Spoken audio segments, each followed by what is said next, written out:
also lost to E.D. White last year, and I believe that was Walker Howard's last football game. He's played at St. Thomas More, and so they knocked them out in the playoffs last year. Wow. So St. Thomas More is playing E.D. White. Trying to get revenge on them. So revenge tour to the Dome. I like it. Yeah, but we'll talk about it. We'll have the Road to the Dome show that we'll do later this week, and you'll get to see what we think about the semifinals and who will be punching their ticket to the Superdome. So that's it's crazy that, man, these playoffs have really flown by. Probably quicker than probably any other year that I remember really covering Louisiana High School football. I think it's been really quicker than usual. But man, it's crazy. We're only like a week away from the Superdome. It's pretty crazy. But we're going to reflect back to the quarterfinals, and this is week 13. Even though that we're just starting week 14, really, we got to go back and talk about week 13. Who punched their ticket to the semifinals, and what were some of the top performances that helped their teams reach the semifinals? And there's a lot of them this week. We have about 18 guys this week. And I was telling we had this conversation, if you watched the show last week, with Lucas and I. We were talking a lot. Maybe the quantity is not as much as it was in the regular season, obviously, but I feel like the quality is better known because you need these type of performances to survive and advance to the next round. Yeah, no doubt about it. I mean, this is where the time is for your star players to kind of step up and show, but I mean, hey, if they don't step up, next man up. And a lot of good performances this week. I know we got some good ones on this list and some really good performances throughout the whole, even on the mentions list.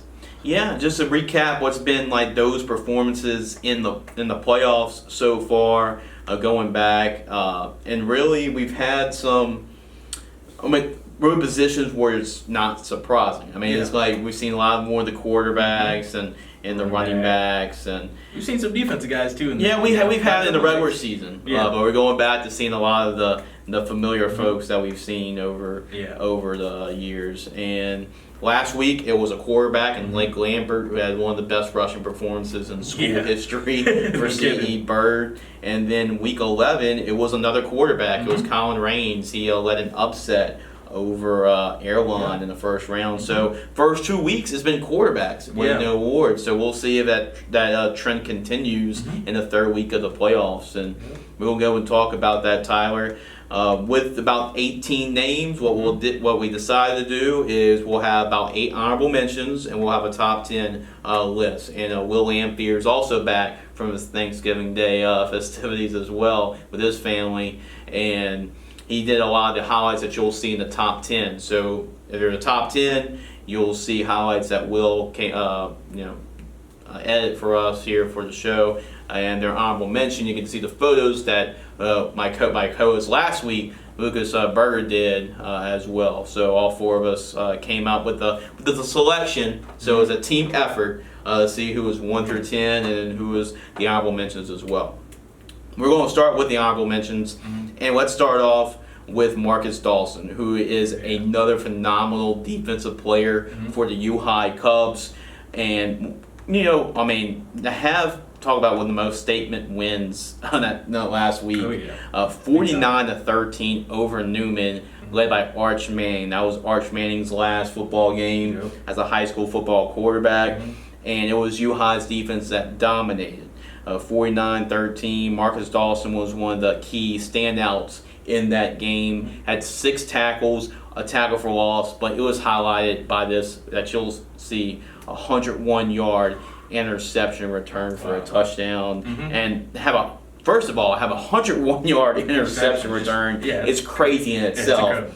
And then you did so against the top quarterback in the country. Number 1 player in the country right now, Arch Manning. I mean, it's just to say that it's pretty cool right there. Even though it could have just been like a regular interception, but to take it 101 yards, I mean, that's pretty impressive right there. And that, hey, you have defense. They're pretty good. I know they got Jaden Osprey. That's another guy, Notre Dame commit. Yeah. And then you obviously got the Dylan Moses, little boy, Keelan Moses, linebacker. So they have a lot of athletes out there for that you have team, and looking forward to see how far they can make it and see if they can punch their ticket into the Dome. Yeah, and Marcus Dawson for U-High, he's got some offers already. So he's a 2024 guy, and I mean, that whole defense is full of T1 guys. So, and really shows you that two of their best performances this season for U High has been against Arch Manning and Ricky Collins. Oh, wow. That's pretty impressive. That's pretty impressive to a resume. Stepping up where it matters. Moving on to honorable mentions, we have Lawson Brickner, who's a running back for Turnley's Catholic, had 165 yards rushing, and they defeated Shaw 27-21. What I saw Turnley's play this year, and what I'm so impressed about this team is that they can beat you different ways. They got a good quarterback, got a good receiver, but they can run the football, play smash mouth against you. And when I saw them play, it was their running game and their defense. So they can beat you any way they can, and they want to shoot out against LCA throwing the ball. So that's why they've been so good this year. They can beat you in multiple different ways, and they're running the ball. And Lawson Brickner had 165 yards on the ground. Moving on, Antonio Alexander. He's been a player for Breaux Bridge that's really helped them go on the Cinderella run. Unfortunately, clock struck midnight for that Cinderella run when they played against North DeSoto, as Breaux Bridge lost 41-13, but still a good individual effort for Antonio Alexander. 14 solo tackles on defense, had a rushing touchdown on offense, a couple third down stops, and a fourth down stop, 2 quarterback pressures.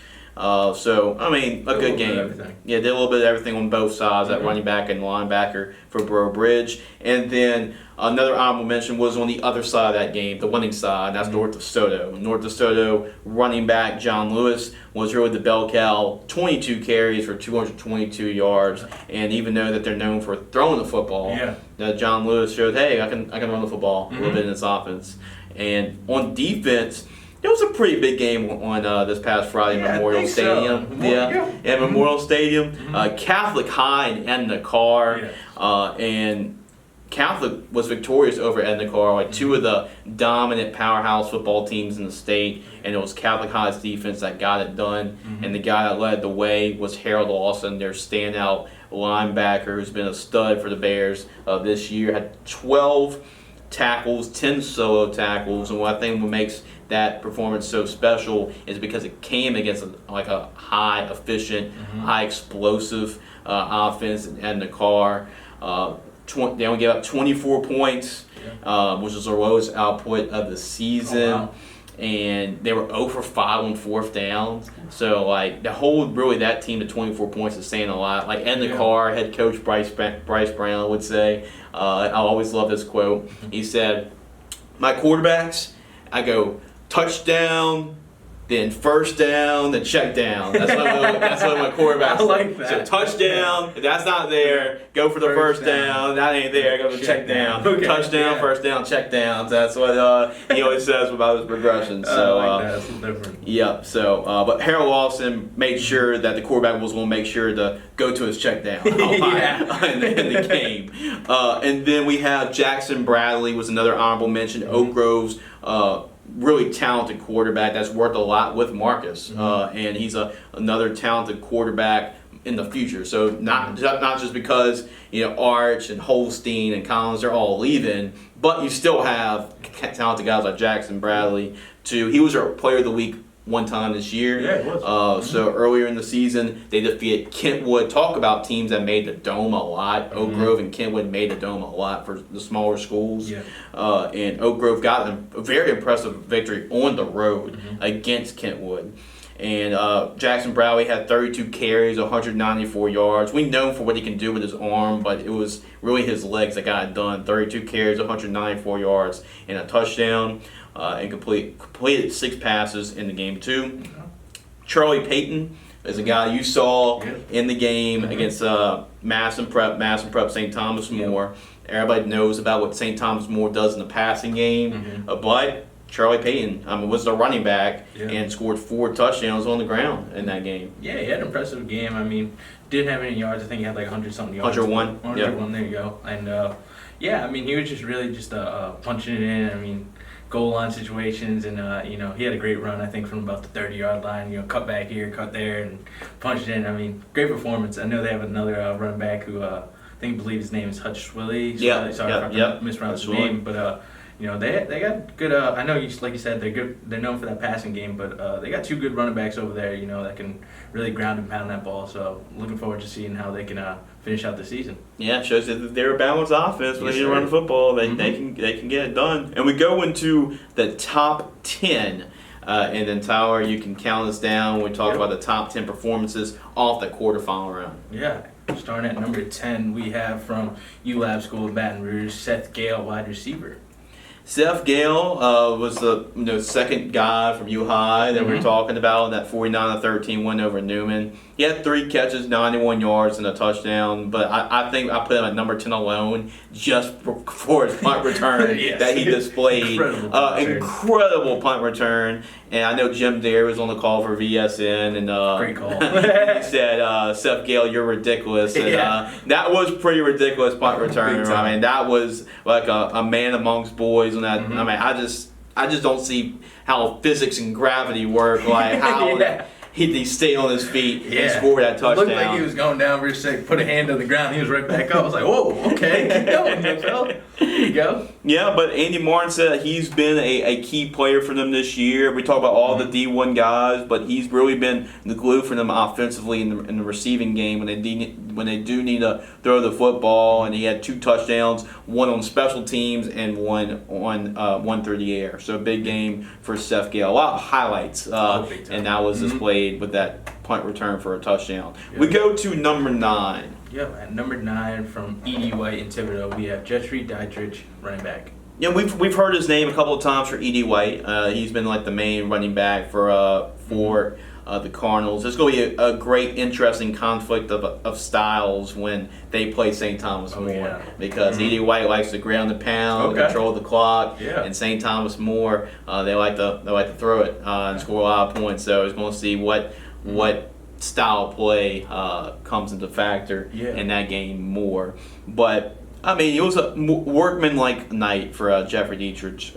29 carries, 140 yards. So he had a lot of carries for 104 yards. So those were tough earned yards that he got against a really good John F. Kennedy team that's really done an excellent job this year. And Coach Elfage has done an awesome job getting that team ready to play, make it this far in the playoffs. But it comes short when they're playing against a team like E.D. White in a program they got running right now. But Dietrich, again, was at 29 carries, 140 yards, and 4 touchdowns. And the 4 touchdowns really put him over the top and get that number 9 spot. We go to number 8. It came in a losing effort, but man, did this guy really give his team a chance to win. Yes, from Archbishop Shaw, we have David Kensey, running back.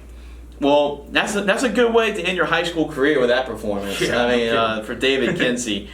It came against Terwillians Catholic, and it was really a good matchup between 2 really good football programs with Hank Tierney coming back to Shaw and Terwillians Catholic having the year that they are having. And David Kensey, boy, they gave Terwillians Catholic all that they can handle in the 27-21 loss. He accounted for all 3 touchdowns, had 17 carries, 217 yards on the ground, and those 3 scores that I mentioned. And he had a 1-yard touchdown run, but the other 2, man, I think he needed an oxygen mask for the other 2 because he had a 95-yard touchdown run and a 65-yard touchdown run. So, David Kensey was pretty busy that night. Yeah, this is a guy we've heard, over and over in Play of the Week show this week. And, even though it wasn't a losing effort, he ended his senior season on a high note, definitely with 217 yards, only with 17 carries. So, great job for David Kensey over there out of Archbishop Shaw. Well, we go back to the winning column, and winning column by a large margin, and then number 7. The game you covered. Yep, that's right. Yeah, number 7 we have from Notre Dame High School, running back Jake Bruletti. Briette, sorry. Jake Briette. And in that game, well, let's just say really Notre Dame had this one from the very get-go. I mean, it's been a great season. Obviously, thankful for Coach Randy Richard and Coach Travis Bourgeois, the head coach of Episcopal, and everybody at VSN for giving me the opportunity to do this again for a second year in a row. Trying to put up with my crazy, calling games, but it was fun this year. But I mean, Jake Briette said, it's been a nice ride for y'all Episcopal, but I want to end it tonight, and he did on Friday night.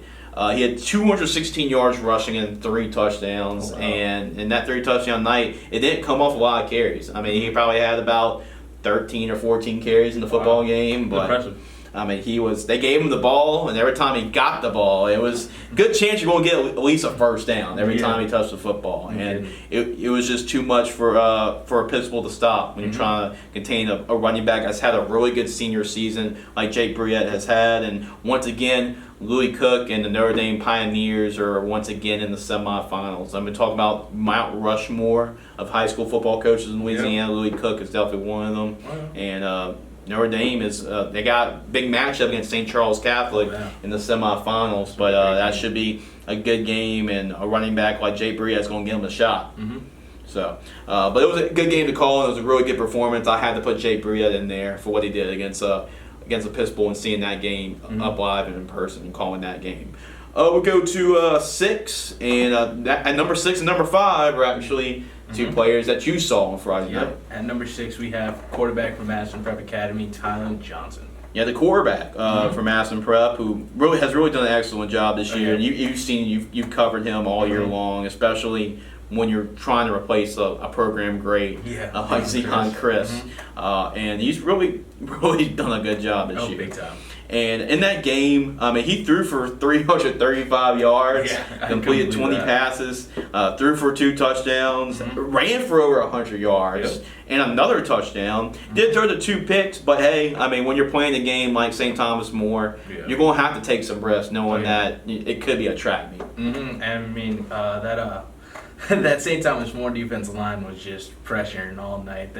It was just something that the offensive line from Madison just couldn't hang with. They were sending blitzes here and there, crosses, and it was just a great performance by the defensive line. But Talon willed himself that game. I mean, can't hang his head after that game because he did everything he could to try to give the Chargers the win. Unfortunately, they couldn't, but it was a great performance by that quarterback. And I just want to thank all the coaches down there at Madison Prep for giving me this great opportunity and this experience I've had over the season because it's been an amazing time. I loved it, and thank y'all for all that. Yeah, I mean, this is always great to cover Madison Prep, and Coach Landry Williams does an excellent job with this program. Coach Ross, has done a good job as well. The whole coaching staff, so appreciate everything that they do for us as well. We'll go into the top 5, and speaking of that, we got a good relationship with St. Thomas More, the winning team, and we get to talk about one of their star standouts. Yeah, from St. Thomas More, their wide receiver Christian McNeese. Yeah, everybody was saying, well, Jack Bash is gone. Who are we going to have to replace? Who we'll go to? Well, we're going to go to Christian McNeese. That's who we go to. He's been one of the leading receivers in the program's history. And like I said, it was a high-scoring game. 56-34 was the final score. You were there. You saw, I bet you were busy trying to tweet videos and trying to keep up. But St. Thomas More, their turn to score. Madison Prep, their turn to score. Well, you saw a lot of Christian McNeese scoring that night. He scored 3 touchdowns, had 10 catches for 165 yards. Sam Altman was our player of the week 1 week this year. And you know who he's going to go to give the football to. Just like with Walker Howard, he's going to go with the Jack Best. You know that Altman was going to find Christian McNeese. Yeah, and that's a little dynamic duo, I feel, right there, Altman to McNeese. That's all I kept hearing, from the announcer. But, they're going to be special down the future, down the road for these next couple of games because it's really hard to stop those two right there. When they're on target, they're just unstoppable. And, I feel like they're going to do some damage next week against E.D. White, but we'll see. It's going to be a great game down there. That's just as fire as their entrance, huh? That entrance is electric down there. I wasn't expecting all that, the jumbotron they got down there, the screen down there, the way they come out, with from underneath, they go up the stairs with the smoke and everything. That's a little different and unique. I've never seen anything like that, but it got the crowd and the atmosphere just live after that. It was a great game, and looking forward to see how they do next week. Yeah, definitely. Once they're taken down the road. Yeah, definitely have a chance. This is a team that's definitely a favorite to win a state championship. That's for a fact. That's the number 1 seed. We go to number 4, and this is a team I saw this year. This is a player that I saw this year too, covering Episcopal. Yeah, from Ascension Catholic, their quarterback Bryce Leonard. Yeah, Bryce Leonard is their quarterback, and he's been playing for, I don't know, probably since the biblical times. I mean, he's been playing for a long time. He's Ascension Catholic's all-time leading passer. Okay. He's been a 4-year starter for them, and he's a really good football player. His brother Brooks is a receiver. So it's like really brother-to-brother connection. Yeah, Talk about cool. chemistry. They definitely got chemistry from brother to brother. And I mean, he can flat out throw it. I mean, and he did. And he's really led this team, which is a really good offense. I mean, this is a very underrated offense throughout the state. Troy LaBeouf, who does a great job calling games for VSN for Ascension Catholic, does a great job of covering the Bulldogs. He sent me the stats on Bryce, and he went off. He had 174 yards passing, had 119 yards rushing, and he had 4 touchdowns. And they need all 4 touchdowns because those are all the points. Those are all the touchdowns. 28-12 victors over Opelousas Catholic, and now Ascension Catholic is a game away from being in the Superdome, and it's good to have a senior quarterback out there leading the way. Oh yeah, he definitely led the way. I mean, 4 touchdowns. He scored all the points for his team, and like we said, all year, it's all about the dual quarterback, and Bryce Leonard, he's one of those guys. I mean, he can do it. He can do it in the air, but he also can run the ball and do his thing. So great performance out of them, and looking to see how they can hopefully maybe punch their ticket down to the Dome too. I know that Opelousas Catholic team is very dangerous, and like you said, that offense is really good. Yeah, they really are. And we go to number 3, and this is a player at the very start of this that you're grown accustomed to watching a whole lot. Oh yeah. And he ran the football a whole lot in that first game you saw, and he ran the football a whole lot more this time. Oh, yeah. Tell us about number 3. Yeah, number 3 from Brother Martin, we have running back Tory Lambert. You're going to look at this stat, and they won the game 28-14. Yeah. But Tory Lambert ran the ball 47 times. 47. That was like when Derrick Henry was running the ball at Alabama. Oh, yeah, They're getting him 50 times. But that is ridiculous. 47 carries for 301 yards and 2 touchdowns. I think both were school records with the 47 carries and the 300 yards. Coach Bonus told me as well. And the man, they needed it. But I bet you a lot of the play calling in the playbook was like, all right, Tory left, Tory right, Tory up the middle. Tory toss. Pushing down, maybe, I don't know. They're doing it all.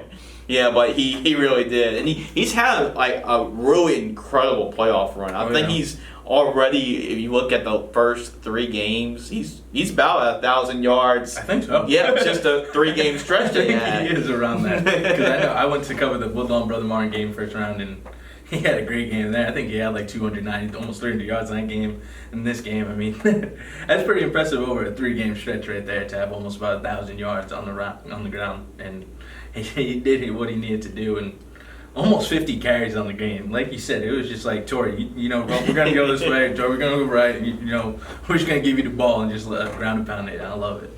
Yeah, and right now, football. Brother Martin is on the playoff run. Oh, I mean, they really were. I mean, we talked about that Woodlawn Brother Martin game, and maybe the winner of that game could be a dangerous sleeper. And really, I don't think you can really fall asleep on Brother Martin right now in the playoffs. That's for a fact. We go to number 2 and talk about he is going to be one of the future big faces of Louisiana High School football in the next couple of years. Yeah, familiar name we talked about this past season. And from St. Martin's Episcopal High School, we have running back Harlem Berry. Harlem Berry is a running back for St. Martin's Episcopal, like Tyler just mentioned, and he is an LSU. He got an offer by LSU. So he got an offer by LSU. He got offered by a couple more schools. And it's crazy to think that he's got 2 more years left. He's only a sophomore. Yep. And it's crazy. If this is him as a sophomore, I can't imagine what he's going to be like when he's a senior. Scary. But he pretty much single-handedly won the game. Really against St. Mary's in a 29-25 game. I knew that this was going to be a really close game because St. Mary's has a really good quarterback. They got a good offense too. On paper, it was going to be a close game, and it was. And in order for St. Martin's to come out with the win, their star player had to step up big, and he did. He had 28 carries, 306 yards on the ground, 4 touchdowns, and also scored on a 2-point conversion too. He scored a lot of points. Yeah, he really did. I mean, if you think about it, I mean, that's 6, 12, 18, 24, 20, 26. Yeah. Yep, they just got a field goal after that. So he scored 26 out of 29 points. So without the field goal, they would have won by Harm Berry's points. Oh, that incredible performance right there. And we're talking about a sophomore right there. Yeah. Like you said, it's going to be scary, when he's a senior down the road.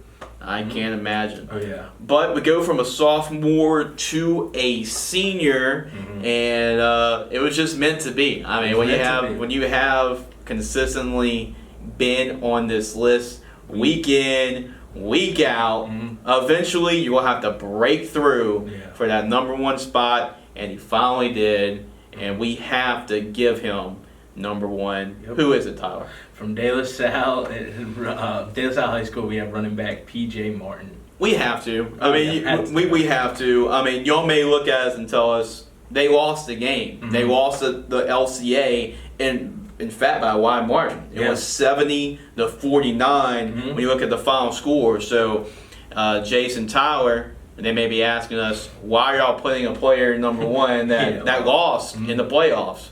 Well, the reason is it's all about what you did. It's the Gridiron Football Player of the Week, and it's what that player did. Yeah. And it's also an accumulation as well. Because he's pretty much been the most consistent player that's been on this list week in, week out, that has not won Gridiron Football Player of the Week. And we just have to, honor him for that. That was his.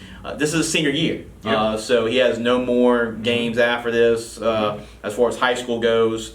And you just have to honor him for what he's done. In the game, he was phenomenal, even though they lost 70-49. In the game against LCA, like this is not like no shabby team he played against. He played against LCA, that's full of Division I guys all over the field.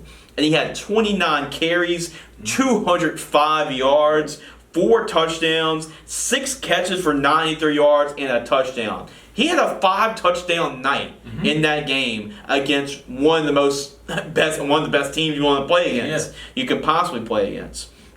But you look at the overall numbers.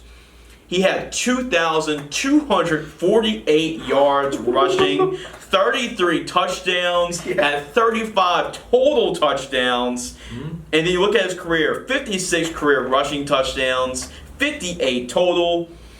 He had 2,608 all-purpose yards, 4,132 all-purpose yards in the career. Highest all-purpose average per touch in the season, averaged 10 yards a touch, and then averaged about 15 yards a carry against Vanderbilt. Has 4 of the top 10 rushing yards in the game, 292, 283, 273, 267, and I mean, he's either set a record for De La Salle or he's second or third. I mean, in every record in the category. So what a season for P.J. Martin. He's definitely going to be a nominee when we talk about our Gridiron Football Player of the Year. But as far as Player of the Week, I think we should just give it to him because we said last week if he has a big time performance against LCA. We should give it to him, and he did. I mean, he listened to the show. He's been following it, obviously.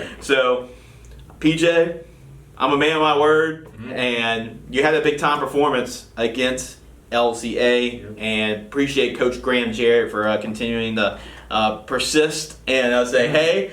Player of the Week nominee, PJ again. Hey, it's PJ again. You getting a text or email every Oh, yeah. PJ Martin again. PJ Martin. He did it again. PJ, it's his time. Yeah. And, patience prevails and it pays off. And I just have to say, PJ Martin, congratulations. You finally get the Player of the Week. Congratulations to PJ Martin. Obviously, I know that y'all wanted to go to the Superdome and win the state championship, but still, great way to end your career with another big time performance, as he's usually done throughout the course of the year. So, Tyler, we talk about it.